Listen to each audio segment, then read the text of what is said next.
दोपहर की चिलचिलाती धूप जब मद्धम पड़ती, गली मोहल्ले के लोग घरों से बाहर निकल आते और टोलियों की सूरत में गप्पे हाँकते।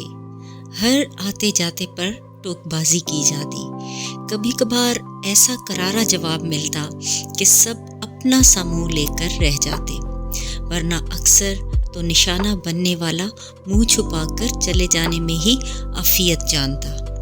नौजवान हाकियां उठाकर मैदानों का रुख करते। परेड ग्राउंड और पोलो ग्राउंड अपनी वुसअत में बहुत बड़े मैदान थे, जहां तमाम किस्म के खेलों की कई टीमें समा जाती।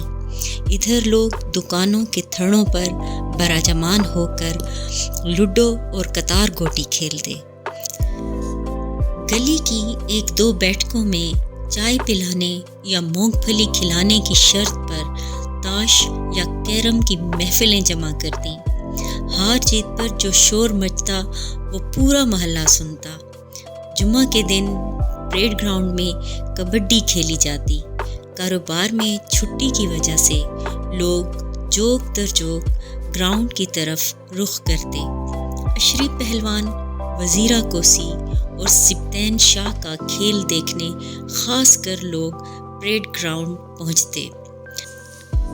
अशरी और वजीरा पस्त कद पहलवान थे, मगर बेहद फुर्तीलेपन की वजह से खासे पसंद किए जाते थे।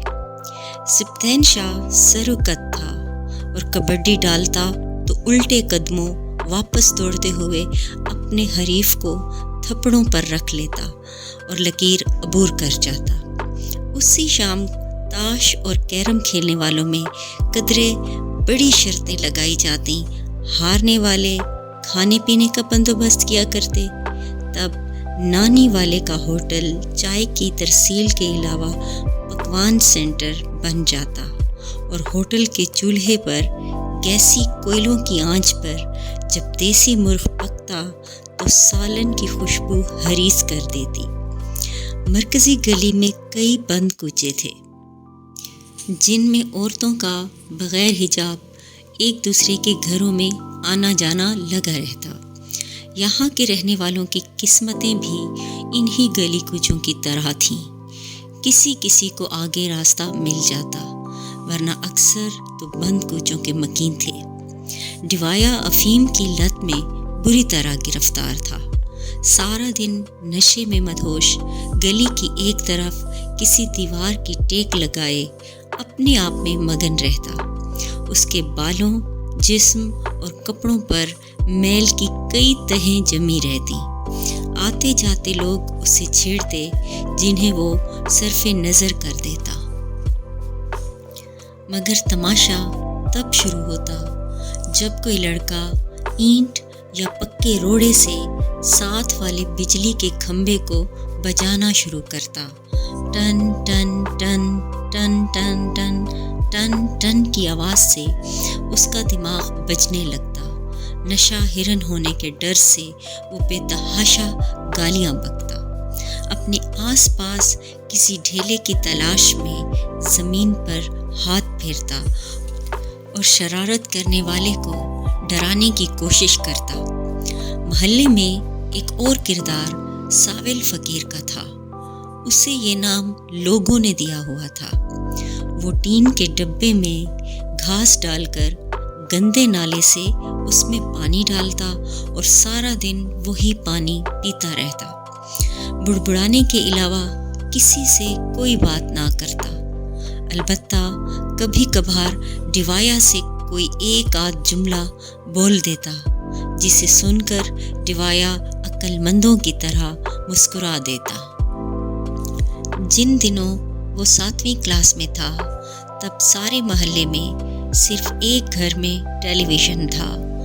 घर के मालिक इमदाद का प्लाजा सिनेमा पर सिगरेट पान का खोखा था। सिनेमा हॉल के करीब खोखा मिल जाना खुशकिस्मती में शुमार होता। दिन में 3 शो हुआ करते थे और दुकानदारों की खूब कमाई होती। इमदाद की अपनी औलाद न थी। इतवार की दोपहर को इकलौते सरकारी टीवी चैनल पर पाकिस्तानी फिल्म दिखाई जाती, جس کے ہر وقفے کے دوران میں فلپس کمپنی کا طویل اشتہار انہیں برداشت کرنا پڑتا۔ اس دن گھر پر میلے کا سماں ہوتا، سارے محلے کے لڑکے لڑکیاں وہاں جمع ہوتے، برآمدے کے کھلے حصے کو بڑی بڑی چادروں سے ڈھک دیا جاتا، پیچھے چارپائیاں بچھائی جاتی جس پر امداد اور اس کی بیوی اور اس کے بھائی کے بیوی بچے براجمان ہوتے۔ ان کے آگے فرش پر لڑکیاں اور سب سے آگے لڑکے بیٹھ کر فلم دیکھا کرتے۔ فلم دیکھنے کی دھن میں وہ سخت گرمی، حبس اور پسینے کی فراوانی سے بے نیاز فرش پر اپنا ہاتھ ٹیکے سب کے ساتھ فلم ارمان دیکھنے میں مگن تھا کہ اس کے ہاتھ پر کسی نے ہاتھ رکھ دیا۔ اس کے بدن میں عجیب سی سنسناہٹ ہوئی۔ وہ جان گیا کہ پیچھے دوسری لڑکیوں کے ساتھ ناک میں نتھلی پہنے سانپلی سی شرارتی لڑکی بیٹھی ہے اور یہ اسی کا ہاتھ ہے۔ وہ عمر میں اس سے 4-5 سال بڑی تھی۔ اس نے آہستہ سے پیچھے مڑ کر دیکھا، وہ وہی لڑکی تھی جو اپنی موٹی موٹی آنکھوں سے اسے دیکھتے ہوئے اب اس کے ہاتھ کو اپنے ناخنوں سے تقریباً چھید رہی تھی۔ عجیب کرب آمیز لذت سے یہ اس کی پہلی آشنائی تھی۔ بچپن کی اس کسک کو وہ اپنی نوجوانی میں بھی بھول نہ پایا۔